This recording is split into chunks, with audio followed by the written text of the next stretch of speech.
So I hope that this presence and having all these people, experts here on the table, will give us an opportunity to know more about cancer, why we should be bothered, and what we should do about cancer in this country. There are speakers here, and before we start, may I ask that we put our phones on silent so that there is no especially you who are using the cameras. So on the menu, we will have our speakers here. We'll have Yaus, who will give us a brief introduction of what she does, her project SCARF, and what propelled her, sparked her into starting this project, this laudable project. We also have our experts on the table. We have Dr. Kitabu Jami, and we have Dr. Bella Jallo. Who else? I missed the name. Okay, and they will hear from them. And in between, we also have a spoken word artist who's going to do spoken word for us here on cancer. So without much ado, I will pass the microphone to Yaus to give us an introduction of her project that brings all of us here today. Present. First of all, I must say welcome, and that we're very grateful for your turnout, like Sirif had said earlier. SCARF, which means Sainey's Cancer Awareness Foundation.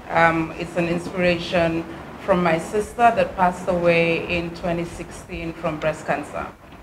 And so that is what inspired the foundation. It's a family foundation, but I happen to be fronting it.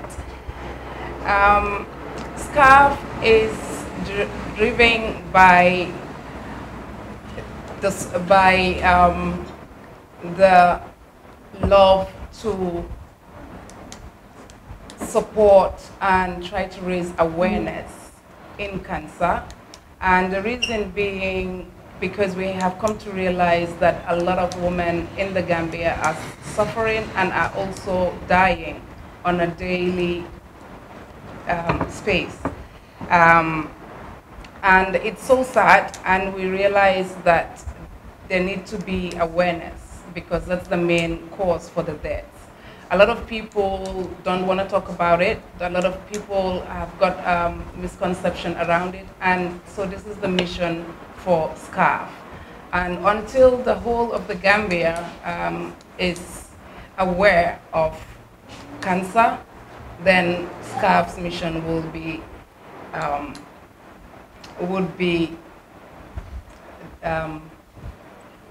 yes. And so this is the main reason why SCARF was born. And also, in this upcoming event, we are partnering with Your Change for a Change, who is also a foundation for health that have been in existence for a long time, but we have our colleagues here who will be giving you more background of who they are and what they do. And also, I would like to thank my sponsors for believing in what we're doing. Like I said, SCARF is quite new, and it's only 1 year this year. And there's not been much happening around it, but now that we're partnering with Your Change for a Change, we're ready to take it to a next level. And so going back to thanking my sponsors, we're very grateful for them believing in what we're doing, which is to help raise awareness in cancer. And so I would just like to mention their names, which I would start with Yash, whom I have the owner sitting right here. Yash is a restaurant that is going to be hosting our cancer reception, where we will talk to people about cancer awareness. So we have a whole range of programs running all through the month of October, which is starting with the press conference today. And at Yash, we will have our reception. And I would like to say Astrid came on board because when I spoke to her, it was regarding the cancer, and she felt she's a woman and she wants to be a part of this, and she's been very helpful since from the onset of the planning. And we also have Bell Aqua, who's giving us water, and we would be served by them for the whole month of the campaign. Also Kerr, Fatou, our media partners, and They have been always supportive, and Fatou's very dear to me. Thank you so much. J-Fin for giving us the t-shirts that we will be wearing for the whole campaign as well. Thank you so much. Elegance Magazine, they will be featuring us in their upcoming issue. And Discovery Tours, they've given us a bus that we will be using to go up provinces to do the cancer work with the women out there. Last but not the least, giving my gratitude to Your Change for a Change. Like I mentioned them earlier, they've been very active in this since from the onset, and they thought it was a great thing to partner so that, coming together, we will be able to have a bigger platform and a bigger voice to raise the awareness we want to do. I also wouldn't close my opening remarks without thanking my family, who's also very supportive. Like I said, it's a family foundation and they're all doing their bit, and I'm very grateful that we have set this up, because there's so much to be done in terms of cancer, and this is where we're embarking on. So thank you so much.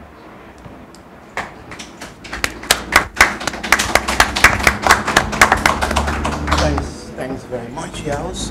And for your information, I will individually, all the journalists present here, we have all the info in details, what some of the things he briefly spoke about now. That will give you an idea of how this project was set up and what he hoped to achieve and some of the success stories so far. So I will share those with you right after this event.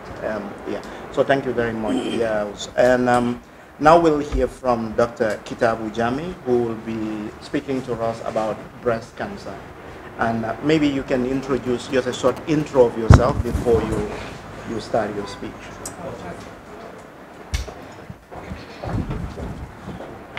Good morning to you all.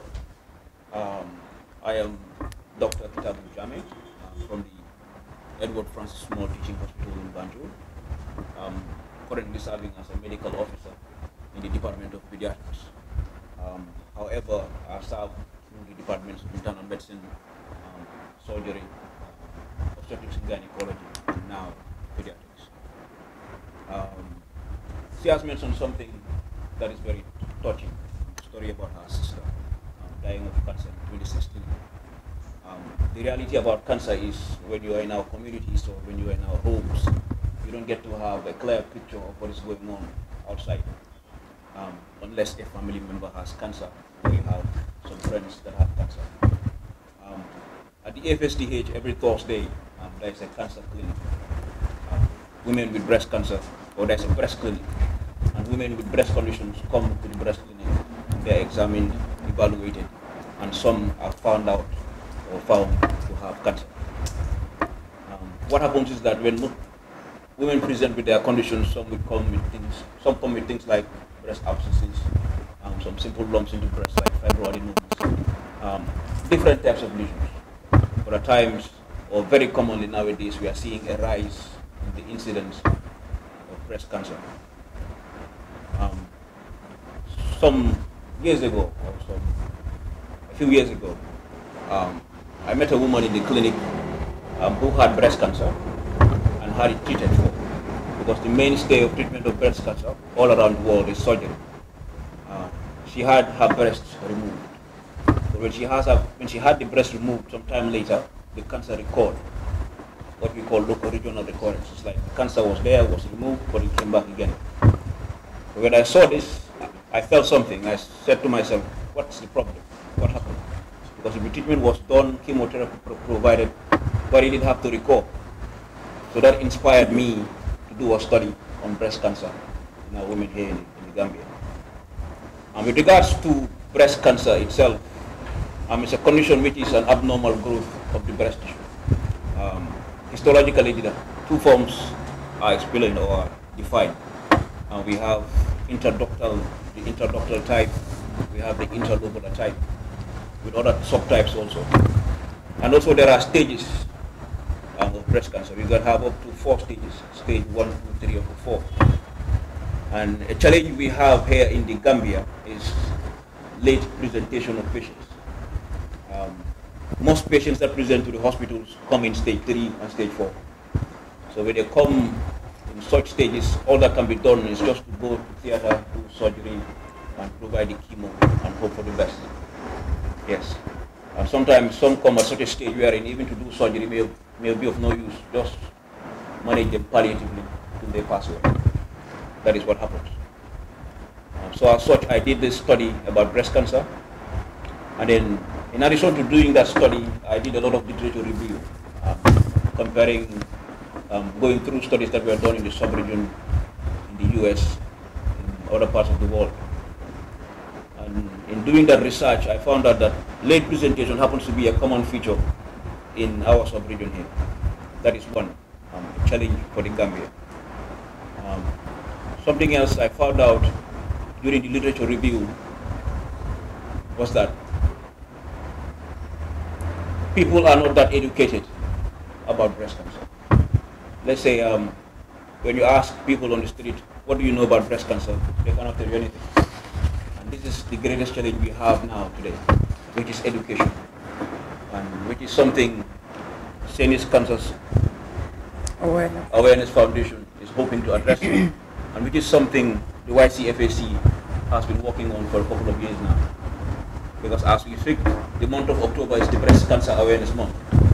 I remember just last year we had a few sessions around some schools in the Gambia talking to students about breast cancer. That was just with the YCFAC. But this year, like she mentioned, we are going also a step forward, collaborating with her to see how best we can get to the masses, get to the people, and inform them about breast cancer. So this study I conducted in the EFSDH was a retrospective study, which covered a period of 2 years, 6 months, going into the files of patients who received mastectomy at the EFSDH. When it comes to breast cancer, the treatment I mentioned is mainly surgery. We have forms, breast conservation surgery, wherein part of the breast or wherein the cancer is removed, and then the remaining part is left there, or mastectomy, wherein the entire breast is removed. And for us, over 75% of the patients received complete mastectomy, wherein the entire breast was removed. So the study focused on all the patients that received mastectomy for that 2 years, 6 months period. And the findings were interesting. Yes, because what happened when I got the findings of the study, presented it to the medical board over there. And even this year, I was lucky to present the study during the West African College of Surgeons conference, and that was held here in Banjul. Yes. When it came to the demographic distribution of breast cancer, or the patients that had breast cancer ended up having mastectomy, 17.9% of the patients were in their third decade of life. That is between the ages of 21 to 30. This is something that is shocking, something that is alarming, something that is scary. Because when we take a look at the risk factors of breast cancer, we say age is one. We say nulliparity is one, women that do not have children. We say early menarche, late menopause, prolonged exposure to the female hormone is another risk factor. But nulliparity and also genetics, because breast cancer can run in families. But when you take a look at this demographic finding, age 21 to 30, they are not old people, they are very young people. If that accounts for more than 19% of the patients that have breast cancer going on to receive mastectomy, it's something we should all be careful about. It's something that should ring bells, something that should all get us worried and standing up to make sure we do something about breast cancer in our country. Something else that was also discovered was like more than 25%, which was the greater bulk, were in their fourth decade of life, 41 to 50 years of age. From the information we obtained from the National Cancer Registry of the Gambia, which was opened in 1987. Yes, 1987. There was a study done around 2010, which showed that most of our patients had breast cancer after the age of 40. So this went in line with that, but however, still the number was there. More than 25% of the patients had developed breast cancer between the ages of 41 and 50. So this is all young age. if you are 41 to 50 years old, you develop breast cancer, you have mastectomy, you start having complications with breast cancer. You die young, your life expectancy isn't that very great. So that is also something scary and a cause for concern. Yes. 82% were married. That is something normal. Most Gambian women get married, so that is acceptable. However, the study that was done by the National Cancer Registry showed that the prevalence of the cancer among the tribes should be more common in the Mandinka, going to the Fula, going to the Wolof. That is, when you take a look at our population, that is how we are more than each other. Mandinkas are number one, then you go to the Fulas, then the Wolofs. But the study I conducted showed the Fulas had the highest incidence of those having cancer than having to require mastectomy, which is the removal of their breast. And then followed by the Jola tribe. But the study also that was done by the Cancer Registry indicated that early onset cancer was more common in the Jola tribe. So this was something also of interest. So 28.6% in my study showed the women were all nulliparous, did not have children. About 30% we can say were people who never had children. And 46.4% had less than 3 children. So this was still within the range of people that did not have a lot of children. And however, there was this very interesting finding. If they say not having children is a risk factor, there was a particular woman who had 12 children and still had cancer. So maybe that could be linked to the genes or genetics associated with breast cancer. So yes, you may not have those other risk factors, but maybe if you have the gene, you could still go on to develop breast cancer. So these are all things or intricate things one should understand around the condition. Because in medicine we have this saying, never say never, never say always. Anything can happen. Yes. So almost half the patients presented with metastatic symptoms. Like I mentioned, most of our patients present very late to hospitals in the Gambia. So when we say metastatic symptoms, that is like the breast cancer is no longer confined to the breast. It has moved to the lymph nodes, it has moved to the lungs, it has gone to the bones. So when you come with something like that, the only thing you may need is chemotherapy because you have cancer cells already in your bones. So even if they cut off that breast or cut off that lung, it's of no use. It's already too late. And over 46% of the patients presented like that to the hospital. So this is something that is also very scary for us as doctors, and that is something that should be scary for everybody in the general population. 17.9% of the patients presented with a painful swelling. Most of the times when people feel something in their breast or feel something that is of not causing pain, they feel okay, it's okay. It's not painful, it's not anything, it's just there. But be mindful. This is just 17.9% that presented with a painful swelling. What happened to the rest? They all presented with something. So that is something we should be concerned about.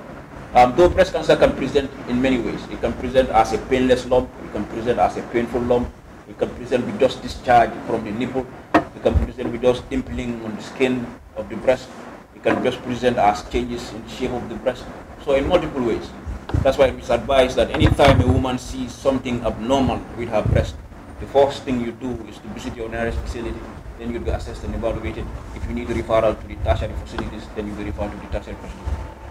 So that is something important we all do. So these are just basis of just a few points from the research I conducted, which I felt should be shared with the general public. It is a 49-page long research. There's a long PowerPoint presentation for it. Yes, so that is that about that. So maybe Dr. Modubela will discuss with you about YCFHC. The first time in 1992, and I started to love this country.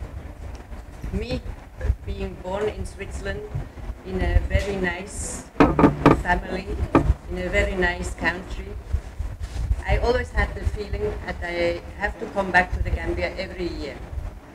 So we also started to educate children in the Gambia. This was very important for me because education is one of the most topics that is actually also a success for a nation. And since our son is a nurse, everything that concerns with health, I'm really supporting as much as I can.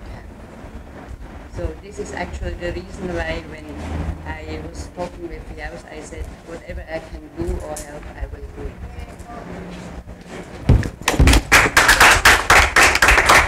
Okay, Astrid. Tundu Kurang. Breast cancer, do I call you a bridge to pass or another obstacle?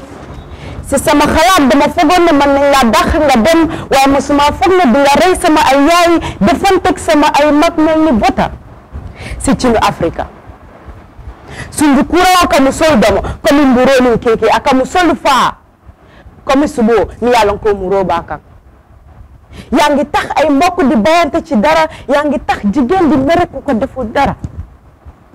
Whenever I hear your name, I always remember that the maggots will one day come to feast. Breast cancer amul benn yërmande ci doomu Adama te duy àtte ci yoon.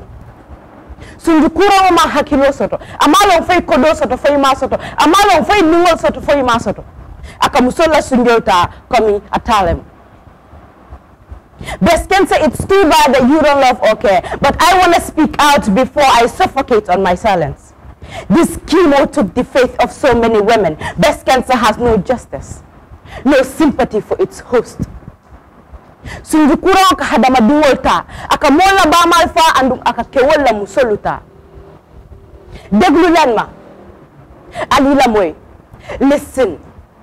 Sama jigéen ñaa ngi daw mel ni ay ganaar ñuy rite ca biir àll ba mbàyyi nag may dégg ñuy mel ni ay gerte ñuy saaf si biir diwlin mbàyyi nag may dégg ñële toog fële naan bopp seddul. Women jigéen ñi mu solu su ngeen demee ba gisu leen ku mën a nekk seen jàmbaar kon nekk leen seen jàmbaaru bopp man ngeen koo daan xeex leen pour daan ko. Strive to be yourself, strive to fight for yourself. Be the believer of your strengths, be the achiever of your ambitions.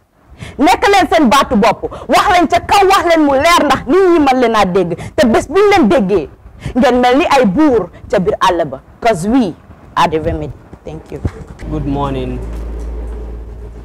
My name is Dr. Modou Bella Diallo, and I am the country director of your Change for a Change, Team Gambia.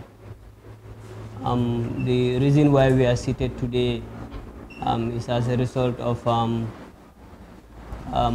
our need to talk on this important issue that is affecting everybody, which is the breast cancer month, which was put aside by WHO to raise awareness basically on breast cancer. To say brief on YCFAC, which stands for Your Change for a Change, it was an organization that was founded in 2011 by a few Gambians who travel abroad and decided to come together to put small changes that they normally have to send back to the Gambia to do some activities within the communities. When they started, they thought that it would be wise to start in the area of health because many people then, especially malaria, was really killing many people. That is how the name came about, and that is how it started. But now it has gone beyond only malaria or infectious disease, and it has gone beyond the monetary aspect. So basically, the change have now changed from the money you used to bring on board, but any change you have in your life. In my capacity, I was a medical student. Now I'm a doctor. So that change I have in my life is what I'm going to share with the people, and that is what I'm going to impact change in the lives of people. So if you are somebody who also have change in your life, whether in the form of monetary aspect or in the form of professionalism, you are always welcome on board to come and effect that change within the community.